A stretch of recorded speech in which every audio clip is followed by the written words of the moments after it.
이 영장실질심사를 유창훈 부장판사, 여러분 많이 들어보셨죠?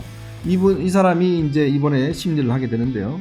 그래놓고 당 행사하는데 돈 좀 뿌린 갖고 왜 나를 지금 오선 의원이 나를 갖다가 이렇게 하느냐, 말이 안 되는 거죠. 자기가 법 만들어 놓고 자기 그 법에 따라서 검찰과 법원은 처벌하고 판단 내리는 기관이 검찰과 법원인데, 자 그렇게 된다면 이제 우리 당내 586 세력의 대표 주자였던 송영길의 정치도 여기서 이제 마무리가 될 것 같습니다. 좀 이번 기회에 정치가 좀 깨끗해지는 계기가 됐으면 하는 그런 소박한 바람은 있습니다.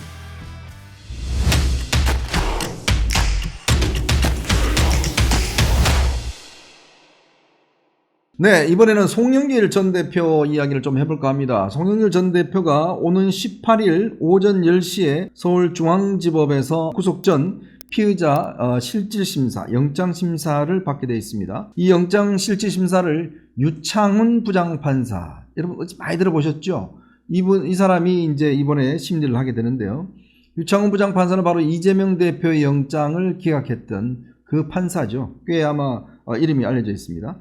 자, 그런데 유창훈 부장판사가 이미 이 사건으로 해서 구속된 강내구 전 한국수산부 상임감사, 또 박영수 전 보좌관에 대해서 이미 구속영장을 발부한 바가 있습니다. 반면에 무소속의 이성만 의원, 그 돈봉투 받은 의원, 여기는 기각을 했습니다. 자, 그러다 보니 송 전 대표는 처음에는 유창훈 하니까 나도 기각되겠네 라고 좋아했을지 모르겠지만, 그러나 이 사건에 대한 핵심 인사에 대해서는 유창훈 부장판사가 다 영장을 발부했기 때문에 좋아할 수만은 없을 것 같습니다. 자, 그러면 이제 영장실질심사를 받게 되는데, 본인은 기각할 자신 있다라고 이야기를 하고 있는데 우리가 한번 지켜봐야 될 것 같습니다. 자, 근데 송영길 전 대표가 지금 받고 있는 혐의는 총 9억 2,950만 원의 어떤 이 정치자금과 뇌물을 받은 혐의입니다. 근데 이제 이 본인이 받은 이것은 정치자금법 위반, 정당법 위반, 뇌물 등등 그런 혐의들이 있는데요. 특히 이 정당법 위반 혐의가 있습니다. 이 정당법은요, 어떤 당내의 어떤 전당대회나 이럴 때 돈을 못 뿌리도록 그렇게 규정이 되어 있습니다. 자, 그런데 이 지금 송영길 전 대표가 박영수 전 보좌관이라든지 이정근 민주당 사무부총장, 강내구 전 상임감사회 등을 통해서 6천만 원을 돈봉투를 20개 만들어서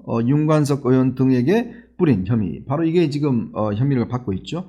이게 이제 정당법 위반에다가 또 정치자금법 위반 혐의도 있습니다. 정치자금법 위반은 본인이 운영하고 있는 먹사연이라고 있습니다. 평화 먹고 사는 연구소라고 있는데, 여기를 통해서 어떤 여수에 있는 이 쓰레기 처리업자로부터 돈을 받았다, 받고 어떤 민원을 해결해줬다라는 혐의로 인해서 그중에 4천만 원은 지금 뇌물죄로 의율이 됐어요. 뇌물죄는요, 이게 굉장히 형이 셉니다. 5년에서 한 10년 정도 되는 것 같아요. 지난번에 김용 민주연구원 부원장이 본인이 5천만 원 받은 혐의로 인해서 7천만 원이죠. 받은 혐의로 인해서 당시 징역 5년이 선고됐습니다. 법정 구속이 됐죠. 그만큼 중요한 혐의입니다. 이번에도 보니까요, 다른 사업자들 몇 명한테서부터 4억 원을 받은 혐의로 이게 이제 또 정치자금법 위반이 걸려버렸습니다. 액수가 더 많아졌죠.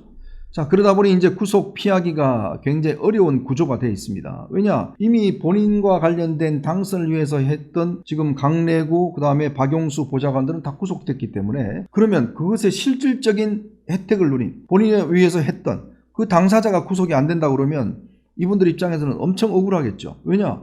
주범이 구속이 안 되고 종범들만 구속이 된다? 이거는 법적인 어떤 정의가 아니지 않습니까? 자, 그렇다 보니 지금 본인은 여러 가지 지금 항변을 하고 있지만, 검찰의 수사, 이 정치검찰의 수사다, 등등 이야기를 하고 있는데요. 근데 중요한 거는 뭐냐면, 이런 법을 만든 사람이 누구죠? 바로 국회의원들입니다. 즉, 당 전당대회 때 돈 뿌리면 안 된다라고 정당법을 만든 거, 그거 송영길 전 의원이 국회의원 할 때 만드는 거잖아요. 그래놓고 당 행사하는데 돈 좀 뿌린 갖고 왜 나를 지금 오선 의원이 나를 갖다가 이렇게 하느냐, 말이 안 되는 거죠. 자기가 법 만들어 놓고 자기 그 법에 따라서 검찰과 법원은 처벌하고 판단 내리는 기관이 검찰과 법원인데, 정작 그렇게 하니까 이걸 가지고 무슨 정치 탄압이라고 이야기하지 않습니까? 정말 앞뒤가 맞지 않은 행위인데다가 또 우리가 중요한 것은 이제 구속 사유라는 게 있습니다. 구속 사유는 사건의 중대성, 증거인멸, 그 다음에 도주 우려 이런 것들이 있는데요. 일단 이 사건은 중대합니다. 왜냐? 어떤 정당 내부의 어떤 전당대회를 이렇게 돈봉투로서 한다는 것 자체, 이거는 굉장히 중요한 민주주의의 어떤 근본적인 이걸 훼손시키는 행위죠. 그래 중대한 사건이라고 할 수가 있습니다. 두 번째로 증거인멸입니다. 지금 검찰이 봤더니요, 이번 영장에 송영길 전 대표가 파리에서 귀국할 때 자기가 원래 썼던 폰을 갖다가 없애버렸대요. 없애버리고 새로운 폰으로 썼는데 차명 폰으로 인해서 그걸 가지고 다른 사람 명의에 있는 폰을 가지고 이 사건 관련된 전화를 계속 걸면서 사건에 대한 무마라든지 증거인멸 이런 것들을 지금 해왔다는 게 이번 영장에서 들통이 나버렸습니다. 그러니까 이게 지금 원래 판사가요, 영장을 이제 발부하거나 말거나 할 때 증거인멸의 가능성을 굉장히 보거든요.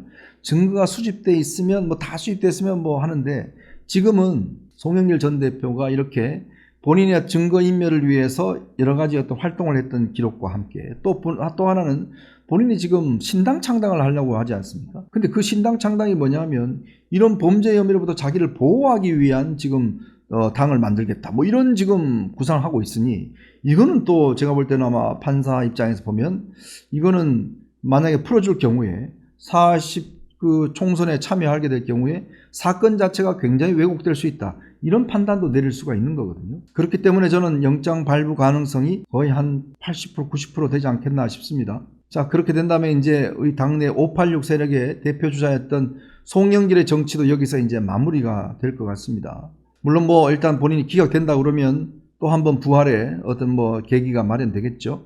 또 본인이 이 기각된 걸 두고 봐라, 나도 기각됐다. 그래서 신당 창당하겠다 해서 본인의 정책인 어떤 회생을 위해서 여러 가지 노력을 하긴 할 텐데요. 그러나 현재로 봐서는 그렇게 전망은 밝지가 않다 하는 게 법조인들의 일반적인 견해인 것 같습니다. 더군다나 이번 영장에 보면 검찰이 이 증거인멸을 위한 여러 가지 시도, 이거를 지금 좀 적시해놨기 때문에 이게 상당히 본인한테 아킬레스건이 될 것 같습니다. 자, 이런 걸 보면요, 참 그동안 본인은 깨끗하다 이렇게 이야기를 해왔는데 다 보니까 결국은 다 이런 또 검은 돈들이 오고 가고 했던 정황들이 다 드러나는 것 같습니다. 좀 이번 기회에 정치가 좀 깨끗해지는 계기가 됐으면 하는 그런 소박한 바람은 있습니다.